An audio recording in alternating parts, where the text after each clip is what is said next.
Hi everybody and welcome to the latest episode of Mrs. Mummypenny Talks with Ridley Wrights, aka the Lynn and Becky show, and we are on to episode 4. Yay! That means we've been going for a month, which is very exciting that we get to talk to each other every week for a whole month. I don't know whether this is going to be a bit of a trend for our podcast, but we sort of lighten it up one week, then we go a bit darker and deeper the next week. So we had quite a lighter episode last week where we talked about motherhood and work-life balance, and we talked about lots of solutions and experience. And this week we're going to talk about being motherless mothers. So we both have the unfortunate shared experience of both losing our mums, and my fringe looks really wonky, which is going to mean nothing to the podcast listeners, but if you watch this on YouTube, look, it's really long that side and it's really short that side. Anyway, I digress. It's just a new trend. Go with it. I really need to go to the hairdresser. So I shouldn't be laughing. Well, no, we're going to have to bring some humor into this podcast episode today, because otherwise we might just sit here crying. Yes, let's try not to sit here crying. Let's make that an objective. Yeah. So the subject of motherless mothers. But before we go onto that subject, have you had a lovely week? Oh, yes, I have had a lovely week. What's happened in my lovely week? We saw some people, we've seen people, we've been sitting in other people's gardens and drinking tea and other beverages and watching children run around and play together. That's been fun. And it's been a delightfully busy week work-wise. What about you? I had my vaccine done, which is still a little bit sore, but yeah, that was quite exciting. Have you had any side effects? No, nothing. Literally just a sore arm. Like that's good. Yeah, and it felt like, remember when we had the booster at school, when your arm went all numb for like, and you're like, don't touch my booster. It's like that basically. So yes, I feel very honoured and privileged that they've made their way down to our age. And I was just a bit like bowled over by the logistics and the organisation of it. And when you're actually sat there having the injection, you're like, oh my gosh, like half of the population have had this. Like, how has our system, like we moan about the IT systems and stuff, but how have we got to this point of vaccinating so many people? So it is really impressive. And I think, on a more somber note, it's I can't see that this crisis will have in any way abated by the time we go live next week. But obviously, the situation in India is particularly upsetting and disturbing as the other extreme, really, of a system that isn't remotely coping, and that's really worrying. I think. Have a lot of friends in India, so my sort of heart goes out to them right now in what they're dealing with. Yeah. I had an interview with a doctor yesterday on the radio in India, and he was very scathing of like the Indian government, because they literally like just opened up the world, didn't they? Like everyone was, I remember seeing like cricket a couple of months ago, packed out stands. They just let everyone go for it. And like, I know lockdown for us has been ridiculously hard, and there's so many people like kicking off about it, but look where we're at. So yeah, we're incredibly fortunate, and it's probably a moment to recognize that, really. Yes. So I have done other things apart from having a vaccine done. I recorded another podcast with a company yesterday, so that was exciting. I was talking about the world of income protection insurance. Ooh, how exciting! I definitely made it exciting, I can't remember what else I've done. Work. Just busy. Yeah. Football, I think. You've done lots of football. Oh my gosh, yeah. Ugh. 3 days in a row of football. Oh, and I had a really nice car over the weekend to drive around to that football, so that made it a bit more exciting. I had a Tesla for 4 days for a How work was it? project. It was amazing. Like, I absolutely loved the car. Like, I really want one. I didn't want to give it back. But should I say this on the podcast? Yeah, I will. They're 41 grand. It's a lot of money. That's a lot of money. Yeah, absolutely. And even you can't even get a second-hand Tesla because they're holding on to their value. So we're just coming up to the point where you can get a 2-year-old Tesla, but they're still, and this is a Tesla 3, which is like the smallest model.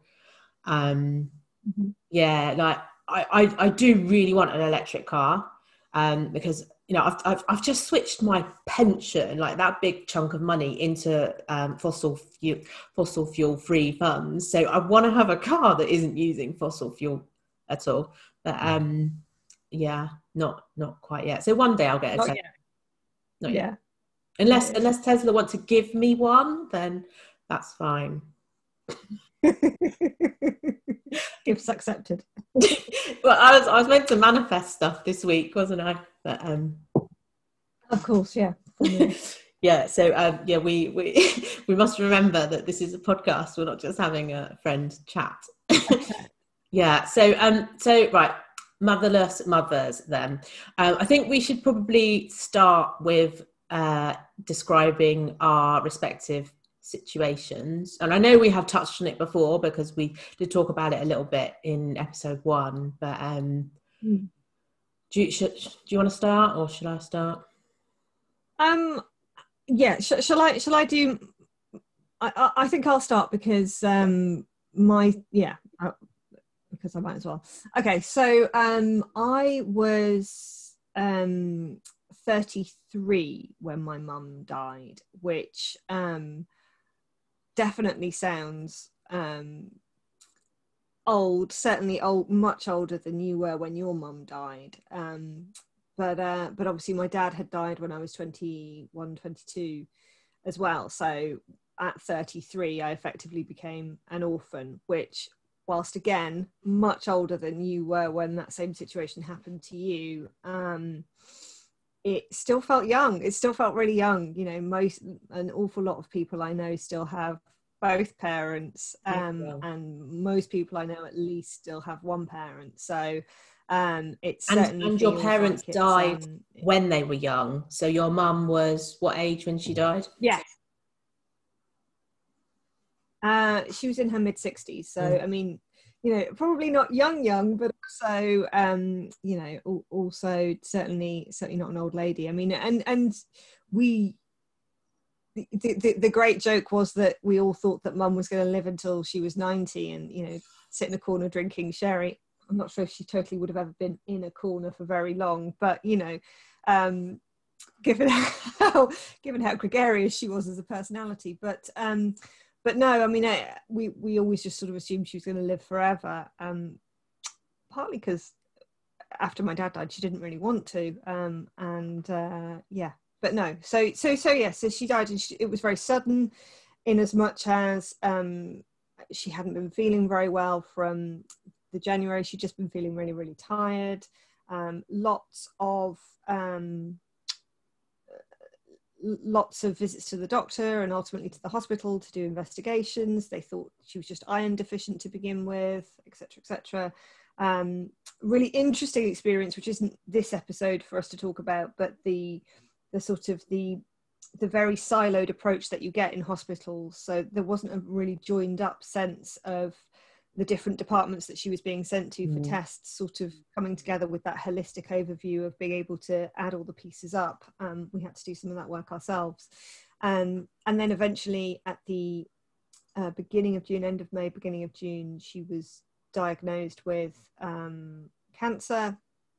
And she had primary stomach cancer and a number of secondary cancers. It had spread quite rapidly. She'd apparently they reckon that the stomach cancer, the initial cancer, had only been there since the previous October, so it probably started 9 months previously.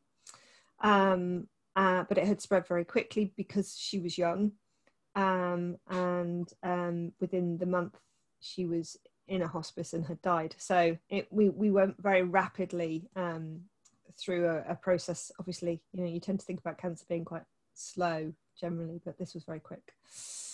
But it was at a very critical time in my life. I think that's probably a key part. So I was in my early 30s. I was in the process of getting divorced. I'd also handed in my notice to Thomson Reuters, the corporate organisation that I'd worked for nearly 10 years. There was all sorts of life changes that were happening for me personally as part of the divorce, sold the house, etc., etc.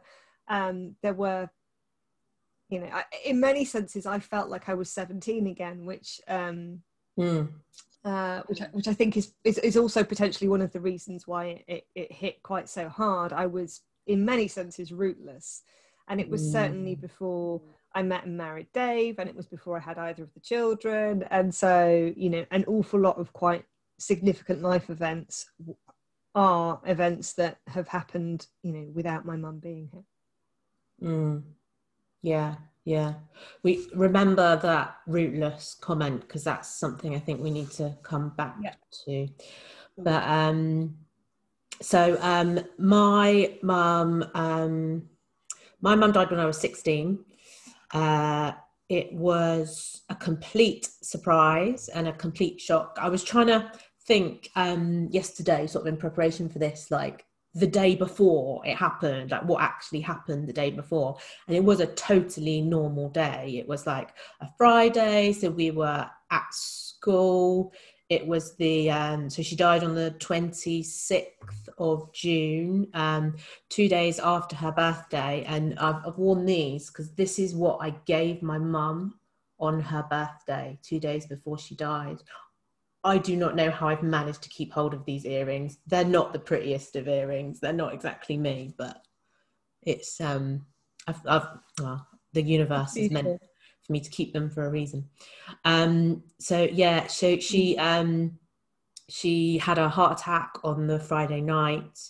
I don't think I was at home. I think I was maybe, I don't know what I was doing. I was 16. I was maybe out.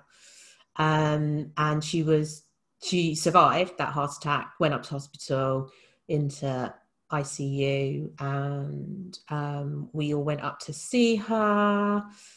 And she wasn't really with it, but when I said goodbye to her, I remember her notioning to me like how do I describe it? Like I'm not sure I am gonna see you again, which is quite strange to get that across in a facial expression. But I left with a sense of hope and like, oh yeah, everything's going to be fine, even though you just seen your mum like connected up to every machine in the world. And a few hours later, at about 1-2 in the morning, she had a massive heart attack and died. That day she died, the Saturday, was Maisie Day, which is this like pagan festival in Penzance where we're from, where like everybody gets dressed up in all these bizarre colourful clothes, and the town is decorated with like palm leaves and stuff. Is it not palm leaves, because that would be Easter, but colourful flags and things. And I remember being told by my sister and then just getting up out of bed and going to work.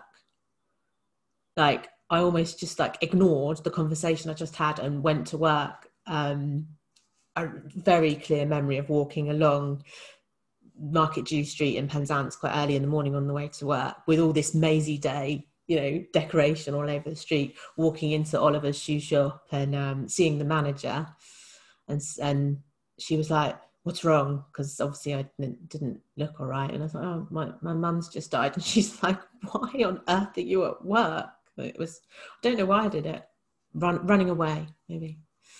And it's keeping going, isn't it? You just, when you don't know what to do, often we just carry on doing the wheels in motion kind of standard activity. Yeah, even at the age of 16, bizarre. But how do you process a thing like that happening when you're 16? I don't think I did. I I pretended it didn't happen. I hated ever having to talk about it. It was a pretty, I'm a younger sibling by 20 years for my sister and brother, so they were living elsewhere, so I was at home with my dad, having to like look after him. So I almost became his carer because my mum looked after my dad, so I sort of took over that role, like as this like 16, 17-year-old kid that whilst I was meant to be studying, I don't know how I did it. I really don't know how I did it, but I did. And there was a lot of unhealthy coping mechanisms. We used to go out drinking and going out a lot with friends, and I ended up with probably a lot of unsuitable boys, and was taken advantage of because I was very vulnerable.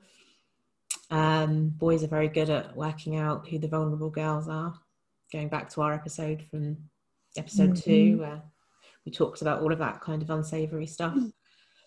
So yeah, and that was it. That was my mum dying, and it immediately changed me overnight and turned me into a completely different person. I had to grow up overnight as a 16-year-old girl, and no 16-year-old should ever be in that situation. I mean, not that it could be controlled, but so yeah, it was pretty tough. And you were there through all of it. I was, yeah, very much so. So yeah, it was pretty shit. Yes, it was. And I think, and I think in terms of how you coped, I mean, reflecting back, you've always had this sort of just get on with it attitude, and a bit of there's a shrug that you kind of have of and a face actually that you pull when bad shit happens, and you're just kind of like, well, you just got to do it, haven't you? That's always your verbal response, which I think is really, you know, you weren't happy about it, but you did it, and you found the positives, if I can say that, in the crappy situation that you were dealt with. Like, you know, yes, you had to do the weekly shop, and that was rubbish because what 16-year-old is having to do the weekly shop for the household? But you were able to buy yourself treats and things when you were doing that, and you've always enjoyed the money management side of things, so that was that was something that I kind of remember about as well. Maybe that's where it all came from, because I was suddenly like, given the household budget to manage at the age of 16. I remember I even used to go to the post office, like, because that's how you used to pay bills, like back in, this is 1993. I'm going to the post office with the electricity bill and the gas bill and paying it at the post office. Like, what on earth was my dad thinking? Like, handing this response. But my dad he was of the generation where he just didn't know how to like do anything in the house. But luckily, luckily my stepmother came along, who and again took over. That was something that you took the positives from. So it isn't nice. You were still a kid, and you just lost your mum. It felt very sudden. It felt very, very soon afterwards that your dad got together with Evelyn, but again, you took the positives from it. You didn't really like her dog, but you did like the fact that she took over all the household things, and you didn't have to worry about them anymore. And that was sort of just this very, I'm not expressing it very well, but you've always had this very sort of pragmatic way of looking at things. I don't like that, but I do like this, so we're just going to get on with it kind of approach, which is really interesting.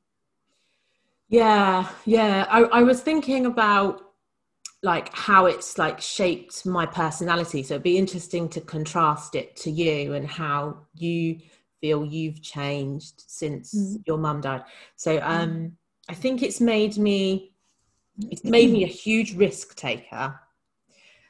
And like you obviously you will know this, and the listeners and the viewers, I've taken some massive risks in my life. Like I've walked away from jobs several times without other jobs to go to. I suppose the biggest risk was quitting the corporate job at EE in 2015. Like I was earning like about 80 grand a year in that job, and I just walked away to set up this completely unknown business that nobody else was really making a success of. Just like with that sort of bold confidence of, yeah, I can do anything, I can do it. But I've walked away from a marriage. I quite often make big decisions without 100% thinking through the consequences, you know, all the different iterations that could happen. But then is that just wasted thinking, because you're never going to predict what's going to happen after you make a big decision. So yeah, it's made me a huge risk taker. It's made me fiercely independent. Like I don't need anyone. I do need people, but I am a very independent person.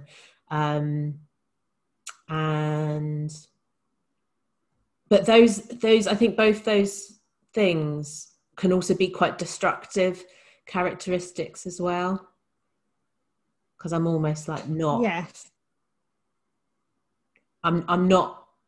Yeah. I'm not one for just sailing through life. Like I like to shake things up and change things and change the path of life. I don't know. And you think that's all related to losing your mum?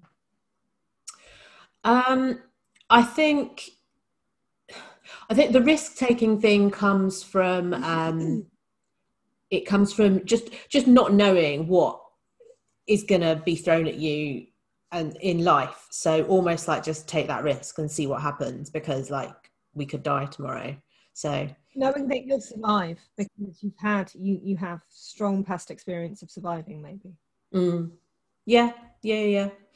And my mum, it's really difficult because I didn't know my mum as an adult. That's almost like the hardest thing when you lose your mum as a younger person. You don't have any of those real conversations that like, and you're going to know this, but when you become a mum, that your mum, it takes on from like reading stuff and from talking to other people, the role of your mum takes on a whole different meaning when you become a mum, and we've just not had any of those kind of experiences. But I can't remember where I was going with that train of thought now. But yeah, it's. I think it was it not about your mum even though you hadn't had some of those conversations, your mum had always instigated in you that sense of you can do anything. There's nothing you can't do. That was a real kind of message that she left you with, basically, and you hold on to those messages because there's nothing else that's come after that, almost in that relationship, to cloud that. And in some senses, because the relationship was cut off so early, there's almost an extra power to that kind of message, I think, isn't there? No, thank you for filling that bit in. You've read my mind. That was exactly what I was going to say. She always installed like I could do whatever I want. I could go out and do whatever job I want. I could study whatever I wanted. She was, I think, because so she had already brought up 2 children like 20 years before. I'd learned a lot of lessons from there and parented me in a very different way. So yeah, I was allowed to do whatever I wanted to do, which also meant that I was allowed to go out and make mistakes, even before she died. But so I definitely like carried that that's the one thing I learned that I carry on with my children. Like, if you want to make that decision, then make it, but let's think about the consequences of it. So yeah, it immeasurably changed my personality, and mostly for the good, but I do think some for the bad as well. Mm-hmm. I do wonder whether my divorce is the correlation of that and losing your parents. I don't, that'd be an interesting one to maybe do some research on how many people have lost a parent and have ended up divorced. I don't know. Okay, yeah, that's an interesting one for us to think about, maybe further along. Yeah. So yeah, it's but yeah, how it then evolves when you have children. So you had children a few years after your mum died, and I think it starts when you're pregnant. You suddenly become aware of this thing happening to you that happened to your mum, and you just can't have that conversation with the person that birthed you. And there's practical things as well. There's like medical questions you have that you can never get the answer to. It's emotional stuff. It's, how did you cope with a baby that's like screaming their head off and won't go to sleep? It's yeah, difficult. there are all sorts of things around that, aren't there? I wonder if I can just backtrack a little bit and talk about to follow on from something that you were saying about how sort of personality changes and things after the death of a parent. So one of the things I missed out when I was talking about mum's my mum dying was that with the divorce and the selling house and the leaving job, etc., which I hadn't quite left. I was in the process of leaving. I had moved back in with my mum in the January. So I was living back at home with her, and as she became more unwell during that year, I became effectively her primary carer, and particularly in that last sort of 6 weeks, last month, including moving into the hospice with her for the week. And she went into the hospice, as I actually think I mentioned on the first podcast we did together. She went into the hospice allegedly just to sort out her meds, like what medication did she need to be on, and to give me time to make this little Devon cottage into something that she could function in, because she could no longer go up the stairs, so we needed to sort out bedding and wheelchairs and things. So it was really supposed to be a week of her kind of going in for that, and the time before even she went into hospital was a really treasured time and a different experience, I think, obviously from what you had. So I didn't have that going to my normal day the day before, and then suddenly mum not being here. I was signed off from work by my doctor, predominantly because my role was to be mum's primary carer. So I was no longer going into the office myself. I was at home with her full time, and sort of lived every moment of change that she went through, and lots of her sleeping and doing all sorts of things for her, and having that really strange experience of kind of being sat. She had two two-seater sofas opposite each other, her on one, and fast asleep this one Wednesday afternoon. And it's all very quiet outside because everybody else is at work doing their own thing. And I'm sat there looking at my mum, who is very much still alive. She's asleep, but she's alive, knowing that she won't be alive in a short period of time, and we don't know how long. And I remember that being a really strange kind of experience of trying to pull that together in my head. And then we went into the hospice, as I say. They gave her a really big shot of steroids when we got in there, and she felt better than she'd felt, for months, and was sat up in bed and chatting and laughing, and somebody from her workplace came in to see her, etc. And it was really lovely. And there was a moment, I think, where we all thought, oh okay, yeah, if we get these meds sorted, it's going to be all right. It's not brilliant, she's not going to be here forever, and we know this is much more precious than we had realized before, but it's going to be all right. And then, but it was just that one big shot of steroids. She didn't have enough life left in her to be able to maintain that. And the one thing that she said to me I think it was something like the Wednesday of that week, was that she just really wanted to go home, and could they please let her go home? And I said, okay, I'm going to talk to the consultant, I'm going to talk to the doctor this morning, and we'll see if we can get you home. There's a bed arriving, we are trying to get everything set up. And the doctor said to me in that conversation, your mum is too poorly to go home. And that was the first time that anybody had really sort of said that to me. And so they started to prepare me for what I could expect. What they hadn't prepared me for was that she was in a lot of pain. I knew she was in a lot of pain. They put her medication up, and they did that without talking to us, me or my sister. And she never woke up again. So the last conversation I had with her was not that, what you would hope in that situation, that lovely bedside conversation where you can tell each other how much you love each other and what have you. It was her quite desperately saying, please take me home, Becky, please take me home. And her feeling very upset and frustrated. And then she went to sleep, and she never woke up again. But also what I hadn't realised is that, because she slept a lot, for certainly for the few weeks running up to this, and an increasing amount. And actually what was the only thing that was sort of keeping her conscious or making her conscious was just how much pain she was in. So because she had enough medication to no longer be in pain, she was no longer, awake and able to talk to me. But I did feel at the time robbed of that last conversation that I'd hoped. So that was the Wednesday, and then she died shortly after midnight on the Friday, i.e. Saturday morning. So yeah, it was all very sudden in its own way. But the big thing that's different again in our stories is that with my dad dying in my 20s, I couldn't drive, I didn't have a credit card, I mostly couldn't even speak when the doctors were telling us things. I found it a very overwhelming situation. They were giving me and my sister information about my dad's health, and then expecting us to go and hand that back over, bad information, like, we're not going to operate on your dad, and expecting us to go back and deliver that message to our mum, who wasn't in obviously the best position at the time either.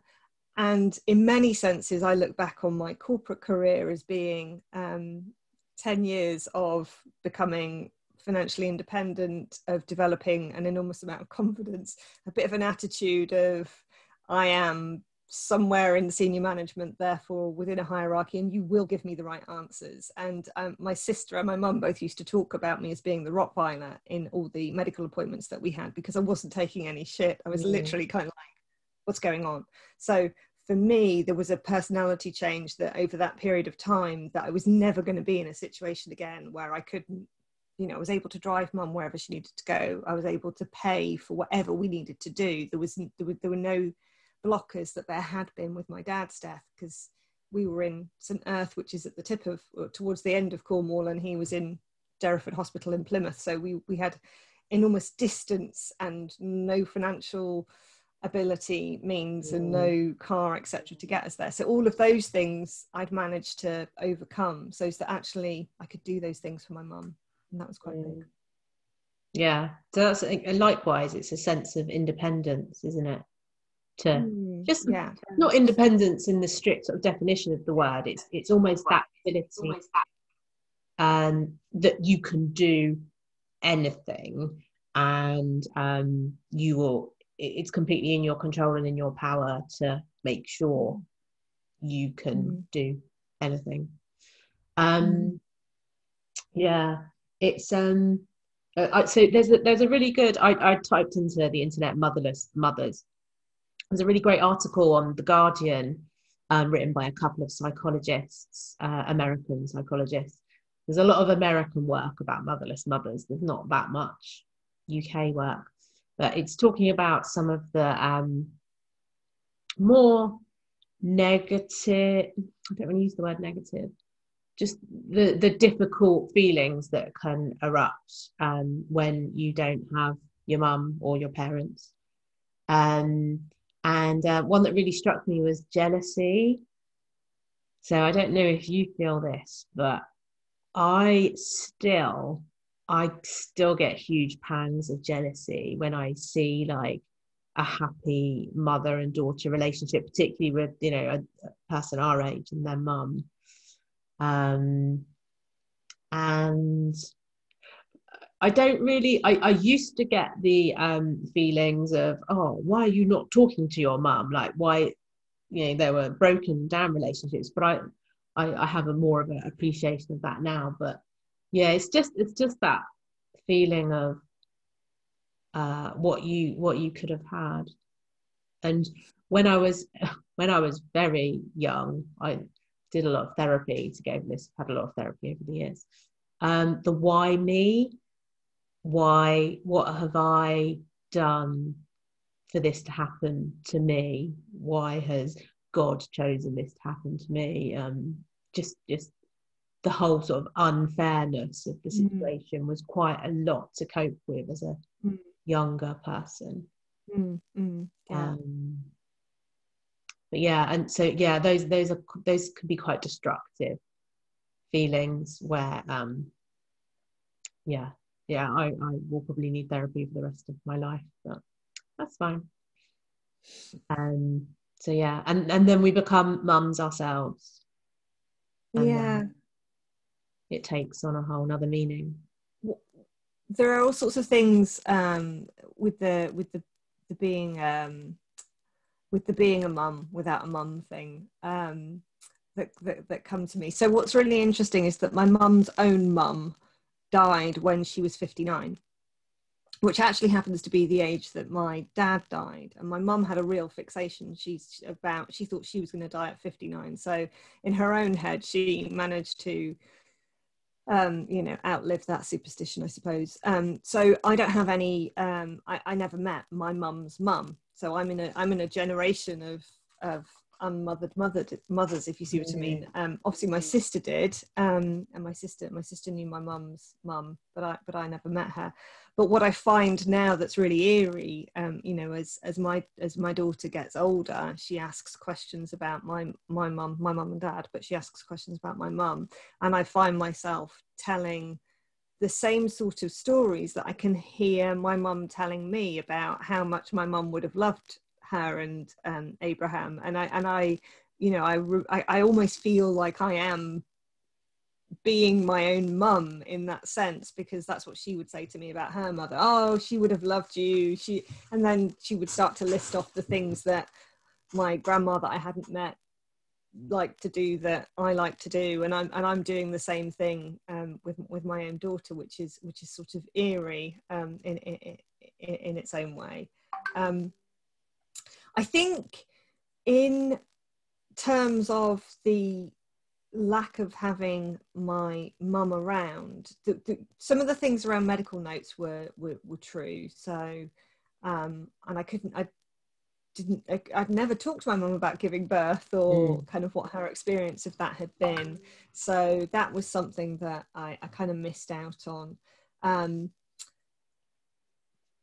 But I think it's more as I get older and more as the kids get older that I feel that I miss her more and more. And also, like, as lovely as, you know, my in-laws are amazing. I think there's a difference on the sort of stuff that you can, I don't want to say it in this way, but kind of the stuff that you would dump on your own mother, like in terms of either your own problems or even just your children. Like, you wouldn't think twice. I wouldn't think twice about handing my children over to my mum and just saying, I need a break. Or even coming back to that rootless thing, being able to go home and be mothered yourself whilst also being a mother. That's something that we can't do, that's not accessible to us. And I think it's not the same, and I don't mean this in a really negative way, but I always get the sense when we go back to see Dave's family that Dave does, all the roles start to fall back into place, don't they? And so Dave becomes the son at home, which is a slightly different version to who he is as the husband in the house kind of thing. And as lovely and as giving as certainly his family are towards me, they're not my family, and so there's always going to be a not that same ease that you have with your own family of just kind of, yeah, they're there to help you. That's the whole point of them being there. Yeah. And my final thing on that is the ability to go home to that rootlessness throughout my pregnancy. And in fact, you know, to be honest, that's one of the things that happens to me all the time. If things are bad and I, in any way, my daydream bolt hole is to go back to Cornwall, and I can't. There's no home to go home to. But that's always the thing that I feel that I want and that I'm missing. Yeah. It's yeah, the rootless thing is a really difficult one. Like I grew up in the same house like for 18 years, and it was quite cruelly ripped away when after my dad died, when it was sold off for not much money. Let's not dwell on that. But yeah, like I've got my sister's house that I can go back to, so I do sort of have a place, but it's not home, is it? Like home feels more like maybe being on the beach, particular beaches that we used to spend a lot of time at in Cornwall. I don't know. It's yeah, it's a really difficult one, but I really struggle with like big events like Christmas, and Christmas is just, and I feel like the worst mother doing it as well, because Christmas should be, we're going back to like expectations of, you know, mum creating the perfect Christmas. I just don't enjoy Christmas. And I don't know, I put that down to maybe it all being ripped away at a young age. I don't know. Mother's Day, I absolutely do not celebrate it. As a mother of children, I would rather just do absolutely nothing and it just be a normal day and pretend it doesn't happen. I've got a really popular blog post, like why I hate Mother's Day or something. It's had like thousands and thousands of views. No idea how these SEO things happen, but and there's quite a lot of people that comment on it saying, oh no, you should enjoy Mother's Day, like appreciate it for you being a mum for your children. I'm just like, fuck off. Like if I want to wallow in my own, because most of the time excuse me, most of the time I'm like fine, and because my mum's been dead for 28 years. Yeah, 28 years. Yeah, I don't think about my mum every day, but it's more of the big events when you do think about her, and it's just so difficult that I didn't know her, and I just don't know what her reactions would be. I've been thinking about her a lot recently because I've had a few like medical issues with like women's issues, and that's really frustrating because I don't know what happened with my mum, like sort of menopausal type stuff, and I know she had a hysterectomy, but I can't remember when it was. I remember I was really little, but why did she have a hysterectomy? And like I sort of really need to know all these things, but there's no way of figuring it out, like if it's, you know, if it's all going to happen to me again as well.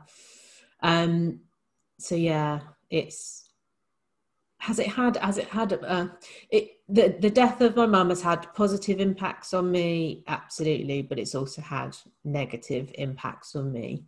And I have no doubt that it is why I have spent many years in counselling and therapy to try to deal with a lot of the thoughts and feelings that come up from it that are almost just like unfixable. They're just me, and it's difficult. That's not a very positive way to end it, is it? Do you think about do you feel the same about your dad? Because I think you in fact once told me that there's isn't there something psychological about it's usually one parent more than the other that impacts a child when both parents die, and it can be how kind of, I don't know how ready for it's not the right word. I don't quite know what the expressions I'm looking for. But anyway, yeah, it's not the same with your dad, right? You don't feel the same way about seeing fathers and daughters together, or no, like really not at all. And I was never that close to my dad. He certainly didn't do any caring of me, traditional caring parental role. And yeah, he died 3 years after my mum. So and this is quite morbid, but I always knew he was going to die.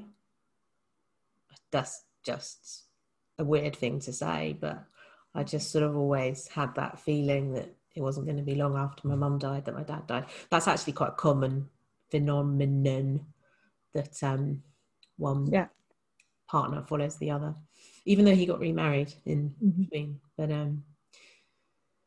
yeah, it's really difficult. So like, my heart goes out to anybody who has either lost their mum or doesn't have a relationship with their mum, which is probably even harder actually, if your mum is still alive and you don't have a relationship with them. It's a really, you've channeled a lot of your that's one of the things that you do, isn't it? You do work for the charity that helps grieving children, don't you? That's one of the way, that's a positive that came out of it, that you understand that it's a really big deal, and there's support that you didn't have available for you at that time, and you work to raise money for that charity to enable other children to have the support that you didn't have. Yeah, like I had absolutely no support as a teenager. I remember sitting in a psychology lesson. So I did psychology A level, really difficult. I got a D. I wasn't very happy with my D in A level psychology, but I remember sitting in a lesson, and it must have touched on grief in some way. So I was like 17 in this like classroom of like 30, 17-year-olds, and I just burst into tears. And even then, like, surely there was counselling available at college. I was in a psychology class as well, and even then I wasn't offered any counselling or therapy. Like, why did nobody else think, yeah, this is a 16-year-old girl who's maybe could do with some help? Because like it did exist then, but anyway. No, it's really strange. It's really strange. It's not that long ago. We weren't living in, we didn't grow up in the Dark Ages. Why did that happen? I don't know.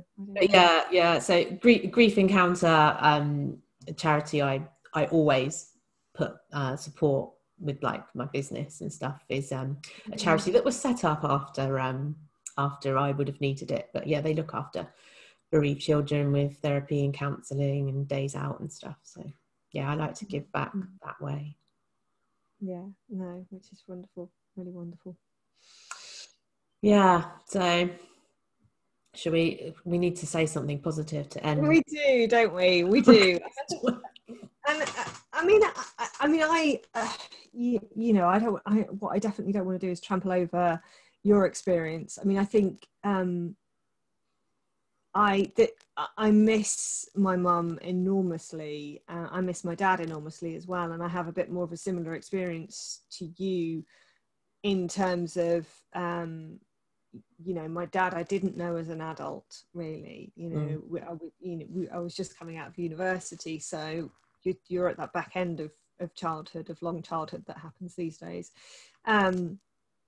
And so I that's definitely a relationship that feels like it's got more missing pieces to it in some senses. My mum and I had, in many senses, the most wonderful 6 months leading up to her death. Like, we had an enormous row in the February where it was like, oh my God, we're living together. And we sort of dealt with, it was almost like we round out all the trauma of childhood and came out the other side. And I realized that, you know, quite a lot of the things that I thought weren't accurate, they were just you know, teenage hang-ups. And I started to be able to look at my mum as a human being and treat her a bit more like I'd treat any other friend, which is in a much kinder way than you do, certainly as a teenager, and certainly as I did in my 20s. And we had this really lovely 6 months. So for me, like, it's horrendous that she's not here, and it's incredibly sad that the kids will never know her directly. But I'm really, really, you know, I feel really pleased that we had that time together, and I'm, you know, again, thrilled that the universe aligned in such a way that my divorce and my house selling all happened all at the same time, so that I could be there with her and for her. That means an enormous amount to me. And I think the other positive that you can pull out of this is that losing parents, we've just been ahead of the game for a really long time, and so what happens now is that we're really good people to talk to if other people are dealing with any kind of grief. It doesn't just have to be parents, but any kind of grief. We know that there's no linear pattern to it, and you know, you can offer advice. I remember saying to somebody who'd lost their father, and they were coming back into the office, or threatening to come back into the office, and I said, don't do it. The minute you're back, everybody thinks it's all over and done with. Yeah. You take as much time as you can up front, because you will never get that time back. And I think that's what happened in the psychology class for you. It's like, oh yeah, she did lose her mum, but it was a year ago now, wasn't it? That's ages. You never get that time back. So, you know, little things like that I think are really helpful. Or so what we can give to other people, I hope is a positive, and being able to care for other people, and to know that the ouchie doesn't go away 3 weeks after the death of somebody. It's still there, and can at times be more painful in unexpected times and unexpected places.